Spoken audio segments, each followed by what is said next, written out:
Santiago abarca una amplia gama de temas en su carta, pero el tema de la devoción en acción, como se llama esta serie, se destaca como el hilo conector de todos los temas.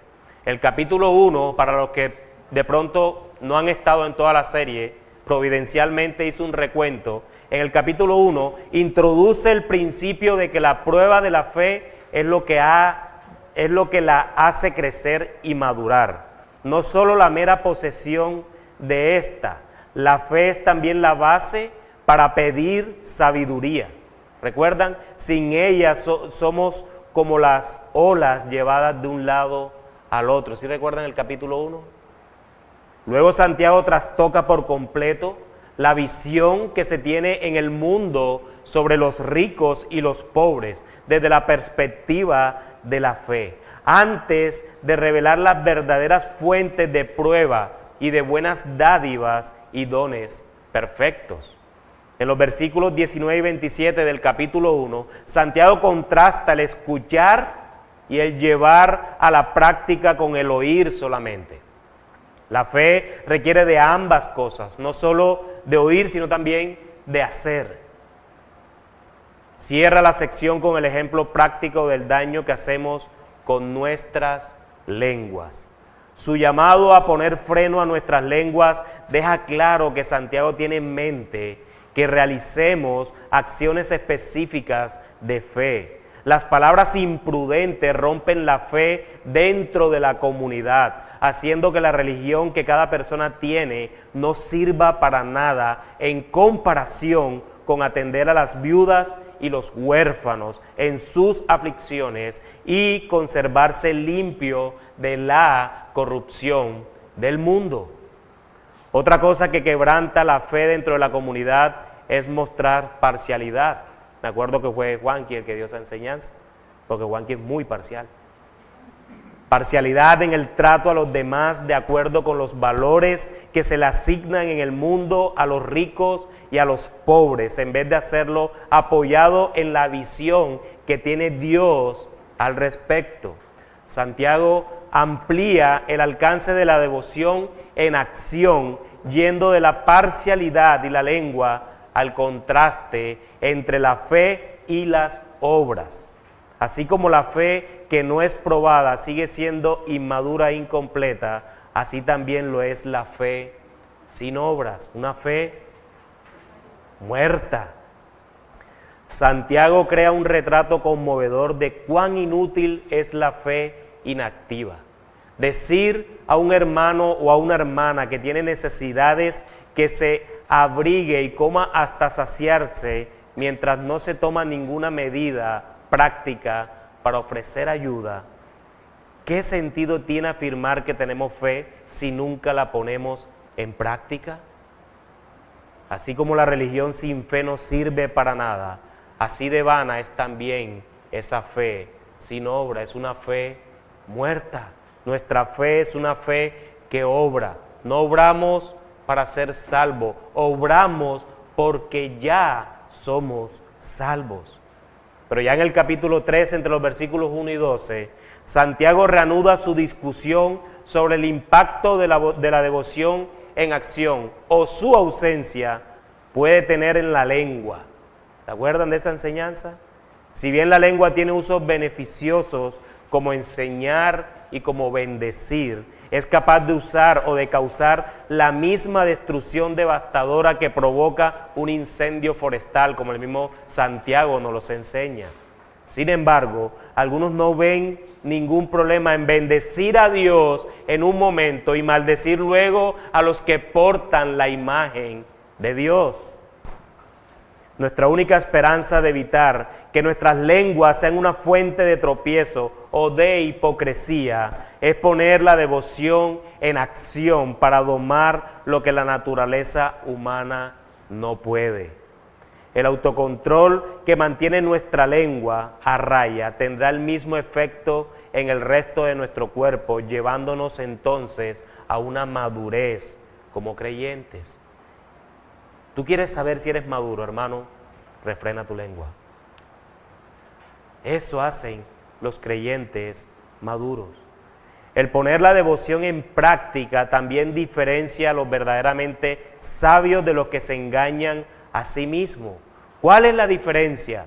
El que es genuinamente sabio demuestra humildad en sus buenas obras. Asimismo, la verdadera sabiduría y la falsa sabiduría producen tipos muy diferentes de frutos. La lucha interna de nuestras pasiones es una nueva oportunidad donde la devoción en acción es un factor de cambio. En vez de culpar nuestras luchas a fuentes externas, Santiago nos desafía a abordar el papel que juegan la envidia, los deseos y las pasiones egoístas en nuestros conflictos terrenales. En lugar de adorar ídolos creados por nuestros propios deseos, deberíamos dirigir nuestros espíritus al Dios que anhela celosamente que le adoremos. Afortunadamente, la gracia de Dios está disponible para nosotros cuando nos volvemos a Él nuevamente con humildad. El acercarnos a Dios provoca una respuesta recíproca de parte de Él. El humillarnos da lugar a que Dios nos exalte. El resistir al diablo hace que Él huya de nosotros. Santiago cierra el capítulo 4 desafiándonos a considerar si vamos a acudir a Dios para saber lo que Él quiere que hagamos o presuntuosamente hacernos nuestros propios planes sin considerar la dirección divina.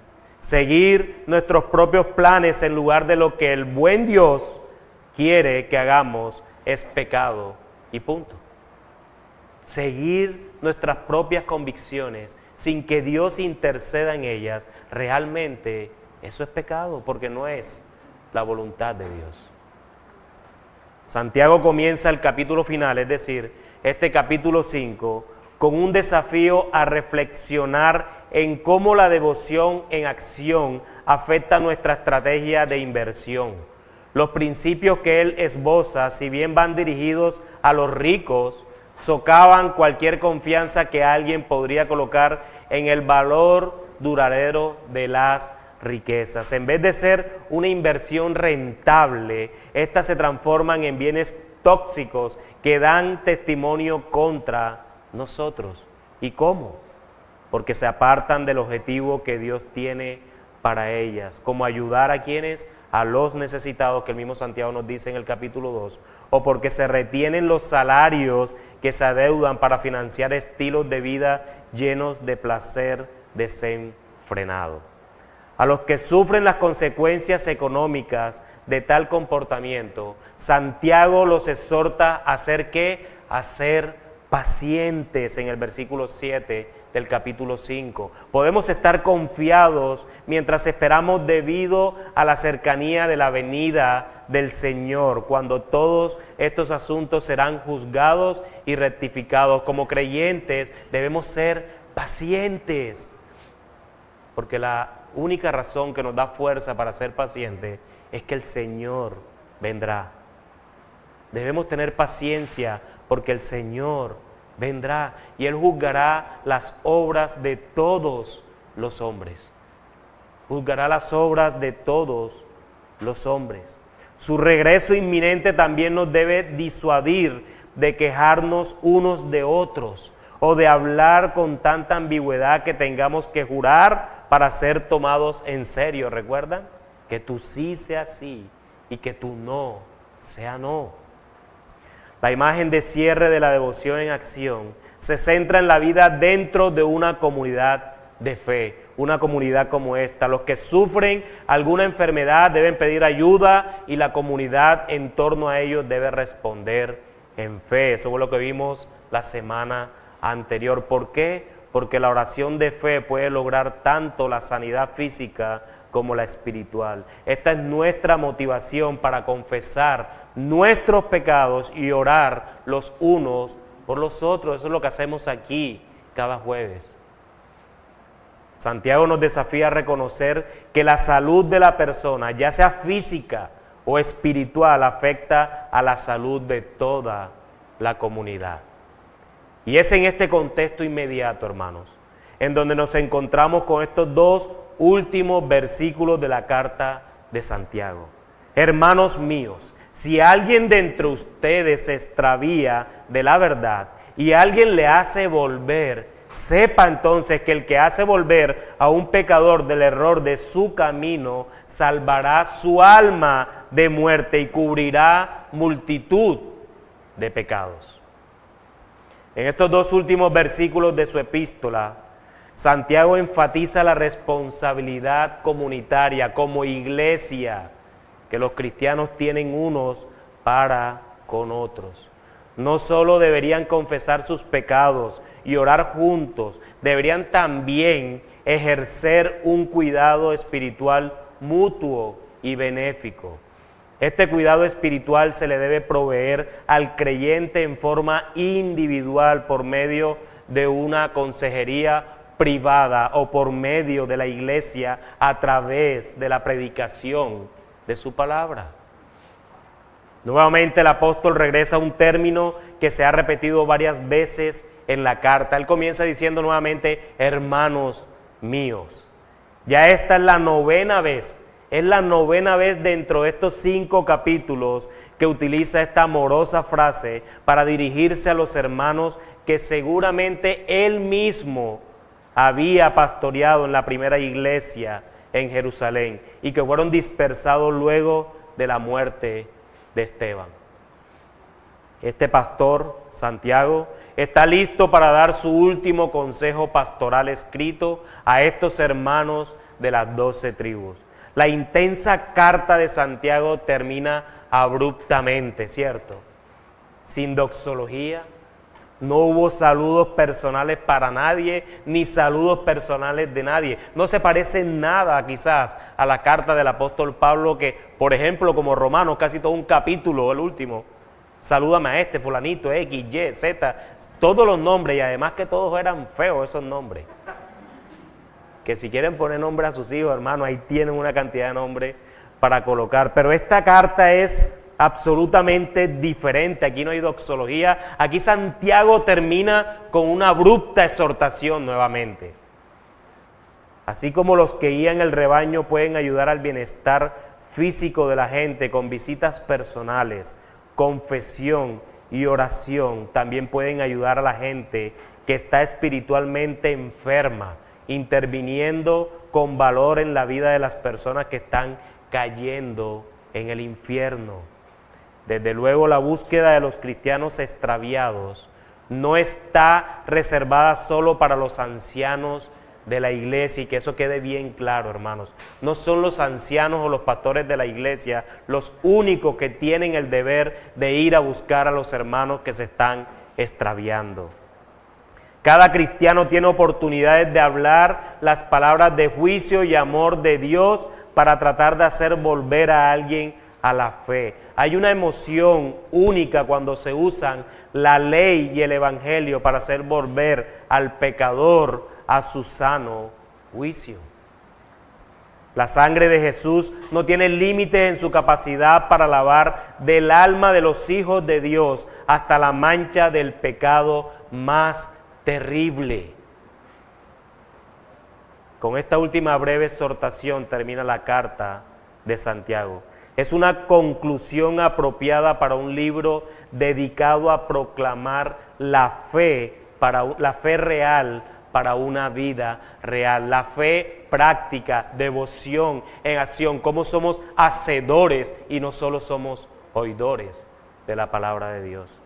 Esta parte final del capítulo 5 nos puede mostrar la conexión de los versículos vistos la semana anterior, y es el tema de la intercesión por otros, por un lado. Pero, por el otro, también podemos ver que este puede ser el propósito incluso de la carta misma, que es hacer volver del error a otros. Esto es lo que Santiago está concluyendo en la carta. Santiago ha hecho muchas advertencias, ha hecho muchas exhortaciones y ánimo a los hermanos dispersos con el fin de que se vuelvan del error, de la apostasía o de cualquier consecuencia que el pecado ha ocasionado en ellos. Dice Santiago que si alguien de entre ustedes se extravía de la verdad, esta frase nos debe llevar a pensar inmediatamente que Santiago se está refiriendo a creyentes, se está refiriendo a hermanos que hay entre la iglesia, no a personas que no conocen la fe,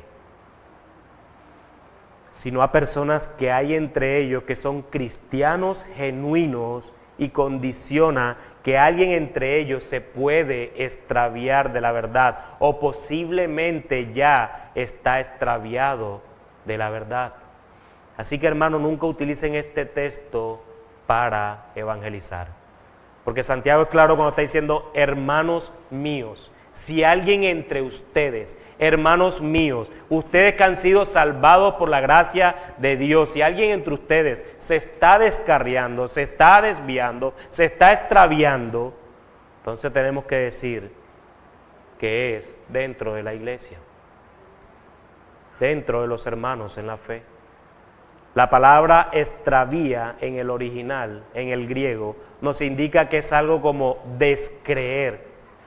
Sí saben lo que es descreer, cuando tú crees algo y empiezas a descreer, como esa creencia que tenías se va desmidiendo, va disminuyendo. Entonces como si comenzaras a descreer, a deambular. Es como si lo que creyeran se fue olvidando gradual y lentamente. Es como si se comenzaran a alejar de un curso que es el adecuado, se extravían. Extraviarse equivale a apostatar, es decir, a rechazar la voluntad revelada de Dios y actuar en contra de ella, ya sea de manera voluntaria o siendo engañado incluso por otros, aún por los poderes de Satanás. La Septuaginta, que es la versión del Antiguo Testamento en griego, emplea el término para referirse a la transgresión de la ley, especialmente en lo que respecta a la idolatría. Es decir, es como si se estuvieran desviando estos hermanos hacia la idolatría. Pero es que el pecado de la idolatría está, mis hermanos, ahí. Deja de mirar a Cristo y ya eres un idólatra. Porque si dejaste de mirar a Cristo, estás mirando otra cosa. Así que me parece una traducción muy acertada. Nosotros somos idólatras de raza. Dice un autor que nuestro corazón es una fábrica de ídolos. Nos los inventamos, nos los creamos. Ya no es la palabra de Dios. Ahora es mi mamá, ahora es mi hermano, ahora es mi esposo, ahora es mis hijos, ahora mi trabajo, mi amigo, la iglesia, el conocimiento, la teología. Somos así, hermanos, para volvernos unos idólatras. Y muchas veces queremos santificar la idolatría. Es que yo soy un teólogo y amas más el conocimiento de Dios que al Dios del conocimiento. Lo que Santiago hace en realidad es advertirle a la gente que no deben apartarse de la revelación de Dios. La verdad es, por lo tanto, la plenitud del Evangelio. Esa es la verdad de la que Santiago está diciendo. Él ya les ha informado de que han recibido su nacimiento espiritual. ¿Por qué? Por la palabra de verdad, dice el capítulo 1, versículo 18. Y les ha aconsejado que no nieguen la verdad en el capítulo 3, versículo 14. Entonces, si ustedes han nacido espiritualmente de esa verdad y les estoy aconsejando que no nieguen esa verdad, entonces se está extraviando, está hablando de la misma verdad del Evangelio. Por esto, si alguien está desviado de la verdad del Dios Altísimo, la verdad de Jesucristo, quien es la verdad misma, debemos esforzarnos en hacerlo volver, y es esto lo que Santiago termina diciendo en este texto. Y alguien le hace volver, Sepa que el que hace volver a un pecador del error de su camino, salvará su alma de muerte y le cubrirá multitud de pecados. La primera condición es que si alguien se desvía, si alguien se extravía. La segunda condición es y alguien le hace volver. Los creyentes entonces tenemos la responsabilidad de ayudarnos los unos a los otros. Si alguien que pertenece a la iglesia se desvía de la verdad, ya sea por la propia voluntad o bajo la influencia de otros, los creyentes deben saber que somos responsables del bienestar espiritual de esta hermana o de este hermano que se está extraviando. En cierto sentido, Santiago proclama el mismo mensaje urgente que comunica también el autor de los Hebreos. En el capítulo 3, versículos 12 al 13 dice: mirad, hermanos, que ninguno de vosotros tenga un corazón pecador e incrédulo que se aparte del Dios vivo, pero animaos unos a otros todos los días, entre tanto se diga hoy, para que ninguno de vosotros sea endurecido por el engaño del pecado. Los lectores deben practicar un cuidado mutuo, como lo dice Gálatas capítulo 6, para que los creyentes sigamos apegados a la verdad, al Evangelio, a Cristo. La verdad no es una palabra cualquiera. La verdad que como cristianos conocemos no es un término. La verdad que nosotros conocemos como creyentes es una persona. Es una persona que se ha autodenominado la verdad. ¿Yo soy qué? El camino, la verdad y la vida. Es una persona. Es Cristo, es su evangelio. Los miembros extraviados de la iglesia no necesariamente están aguardando pasivamente que se los traiga de nuevo a la verdad. Muchas veces, hermanos, encontramos hermanos que se extravían, pero ellos no están esperando a que nosotros los busquemos, porque están deleitándose en los pecados. No son como ovejas extraviadas que esperan pacientemente que el pastor las rescate. No, muchas veces estos hermanos están tan confundidos que creen que están haciendo bien las cosas, que permanecen en la verdad. Como iglesia debemos estar apercibidos, como creyentes debemos estar allí. ¿A quién le gusta el fútbol? Mano, te tiene fe. Pero así que te gusta, no he dicho que lo juegues, no, hermano, dije que le gusta. Hermanos, así como esos tremendos defensas como marcan cuando viene un Messi, cuando viene un jugador de estos, de esa misma manera debemos estar allí, con los hermanos pendientes. Hermano, esa es la iglesia. Esa es la iglesia. La iglesia no es dominical. La iglesia es de todos los días. Una llamada, un mensaje, un WhatsApp. Hoy no tenemos ninguna excusa. Estos hermanos no tenían WhatsApp, no tenían nada. Y sin embargo Santiago les está diciendo, estén allí unos a otros. Nosotros con tantos medios que tenemos, la comunicación nos ha alejado. Reprender contacto, porque esa es otra. Reprender contacto a la persona que se está desviando de la verdad es una de las tareas más difíciles en la obra de la iglesia. Numerosos pastores, ancianos, diáconos y miembros de la iglesia han sucumbido a la tentación de colocar a los miembros que se han alejado en la lista de inactivos eclesiásticos. Ya se ni lo llamo, se ni viene. ¿Para qué lo vamos a llamar? Déjalo que se pierda. Hermano, parecía que nosotros tuviéramos la puerta al infierno, que tuviéramos la llave y estuviéramos deseosos de estar abriéndose a la persona. Como no me escucha, que se lo lleve al infierno. Que el Señor tenga misericordia. Lo que la iglesia debe hacer, y con preocupación amorosa, es buscar los que se han extraviado de la verdad e instarlos a regresar. Porque si nosotros creemos que son creyentes, van a regresar. No es una opción. No es una opción. Y no es una opción no porque tú tengas el poder de hacerlo regresar, no, porque es que Él ha sido escogido desde antes de la fundación del mundo. Y si Él es escogido, eso es suficiente información para nosotros. Sepa que el que hace volver, dice el versículo 20, a un pecador del error de su camino, salvará su alma de muerte. Cualquier miembro de la congregación sabe que él o ella debe preocuparse por las necesidades espirituales del hermano en la fe. Si alguien de la iglesia se aleja de la verdad y cae en una de las trampas de Satanás, el otro miembro debe estar dispuesto a rescatar al extraviado.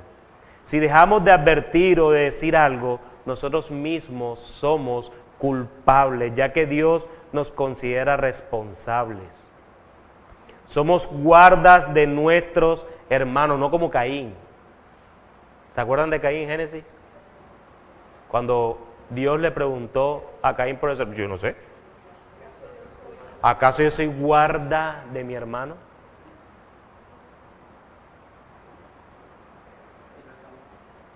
¿Ah? Sí lo somos. Y mira cómo Caín, terrible hermano. Por consiguiente, con sabiduría y tacto debemos señalar a nuestro hermano el error de su conducta y restaurarlo bondadosamente. Ah, pastor, pero llámelo, que ya me tiene cansado, yo lo llamo y a mí no me contesta. ¿Por qué te ríes, hermano? No, yo no te estoy acusando, hermano, no te rías, no. Tú no eres así. Tú eres peor. Ay, Señor, gracias de verdad. Cuando Santiago afirma que salvará su alma de la muerte, no está diciendo que los que podemos restaurar a un hermano o hacerlo volver de su extravío somos los salvadores de él. La salvación es y seguirá siendo del Señor. Así que no te creas salvador de nadie. Nosotros no somos salvadores de nadie. Nosotros solo somos instrumentos en manos del Dios Redentor. Además, si son creyentes, como lo dijo ahorita, volverán porque han sido escogidos desde antes de la fundación del mundo y salvados en el tiempo que Dios quiso. Mis hermanos, muchas veces una exhortación a un hermano es necesaria. No le teman a la exhortación. A veces es necesario. Una oración por un hermano es necesaria. Un saludo a un hermano es necesario. No hables. Un abrazo a un hermano muchas veces es necesaria. Nosotros no sabemos qué puede estar pasando muchas veces en el corazón de cada uno de nuestros hermanos, pero a veces estos pequeños detalles hacen grandes milagros en el alma de un hermano que está extraviado. Así que sea hacedor de la palabra, no sea solo un oidor. Se salvará su alma de la muerte, no es por nuestros esfuerzos de lo que podamos hacer o no, sino por la misericordia de Dios, quien nos ha usado como barro en manos del alfarero, por ese acercamiento amoroso que tenemos con los hermanos que comienzan a desviarse. Así como Dios usa la predicación para la salvación del inconverso, de la misma manera utiliza a la iglesia para hacer volver a los suyos a su redil, al redil de Cristo. Y cuando vamos amorosamente a los hermanos que se están desviando de la verdad, que tienen pecados que terminarán apostatando de la fe si no se vuelven a la verdad, vamos es a recordarle lo que ya Cristo ha hecho por él. Esos hermanos y esas hermanas que se extravían, lo que necesitan únicamente es el Evangelio, la verdad, el Evangelio. Ah, pero si ya él se lo sabe. Hermanos, si nosotros vemos la Biblia, los apóstoles se la viven recordando a todas las iglesias. Una de las iglesias que más le recordaron el evangelio fue a los tesalonicenses. Acuérdate de, recuerden lo que ya yo les había dicho, acuérdense de, recuerden, ¿saben por qué? Porque nosotros somos olvidadizos. Y ustedes hoy se van impresionados, wow, mañana voy a llamar a este hermano que no he visto. Y pasado mañana se les olvida otra vez. Así que los estoy exhortando, hermano. Eso, ríete. Ríete. Así es. Ríete con culpa. Cierto que sí. Se nos olvida rápidamente todo. Así que esos hermanos extraviados necesitan es el Evangelio. Es el Evangelio. Y de la misma manera, este acto amoroso de ir a los hermanos que están fríos, desviándose o pecando deliberadamente, voluntariamente o no, para que vuelvan al redil verdadero del gran pastor de las ovejas. Esto ineludiblemente cubrirá multitud de pecados. Hará que el converso que ha vuelto al redil verdadero del Señor no cometa pecado sobre pecado, sino por el contrario pueda evitar pecar más de lo que ya ha venido haciéndolo. No tratemos entonces de interpretar esta parte del texto como si aquellos que van amorosamente al pecador para hacerlo volver puedan en alguna manera cubrir los pecados de otros. Herejía pura. Es absolutamente imposible, pues el único que cubre nuestros pecados es Cristo y su obra perfecta delante del Padre en la cruz del Calvario. Esa es a esa obra que apelamos cuando vamos a un hermano que se está extraviando de la fe, recordándole lo que Cristo hizo por él en la cruz del Calvario, y que esa obra es la que cubrió el pecado que está cometiendo por desviarse, y que volver hará que no cometa más pecados como consecuencia de su alejamiento del Señor. Es hermoso, mis hermanos, cómo Santiago termina esta carta. Es definitivamente proverbial de inicio a fin esta carta. Hay que leer esta carta frecuentemente en nuestras vidas para llevar a cabo nuestra devoción en acción. En cuanto a esto final, amados, el consejo proverbial de Santiago es que estemos vigilantes los unos a los otros, no con el objetivo, ojo, no con el objetivo de estar divulgando la vida de los hermanos, sino por el contrario, de restaurarlos, restaurar a aquellos que se están desviando de manera voluntaria o involuntaria. Hay pequeños pecados en nosotros que ocasionan grandes problemas a nivel personal como a nivel de iglesia local. Hermano que estás en este lugar, si has visto una lucha, un pecado o una manera en la que crees que te estás desviando, confía, hermano, confía en la iglesia del Señor. Confía en la iglesia del Señor. Hermano, si no confías en la iglesia del Señor, te pregunto entonces, ¿en quién puedes confiar en este mundo impío, en este mundo caído? ¿En quién confías si no confías en la iglesia en donde el Señor te ha colocado? Acá no hay ninguno perfecto. Ninguno de acá es perfecto. Pero sí nos esforzamos en ser sinceros. Este es el pedazo de cielo que encontramos en un mundo caído. Iglesia, acércate con amor a aquel que está alejado, a aquel que está caído. No lo alejes más. Es con amor. Que está alejado. Vamos a llamarlo para que ni siquiera ya vuelva por acá. No lo empujes más en el abismo. Él necesita esa cuerda de amor de Cristo para que lo jales y recordarle que Él, el Señor, lo ha salvado. Y recordarle, pero no que le tiras la cuerda, se agarra y después ¡tas!, cortas la cabulla y dele, así te quería ver. Que el Señor nos ayude, en serio. Que el Señor nos ayude. Esa persona necesita que le sea recordado el amor de Cristo por él. Debemos poner nuestra devoción en acción, aún en este sentido eclesial de iglesia, de ir a nuestros hermanos para que pueda restaurarse su relación, no conmigo, es su relación con Cristo, y recordarles, como dice este himno, abundante gracia se halla en ti, gracia para cubrir todos mis pecados, abunden las corrientes sanadoras, purifícame y manténme puro. Amén.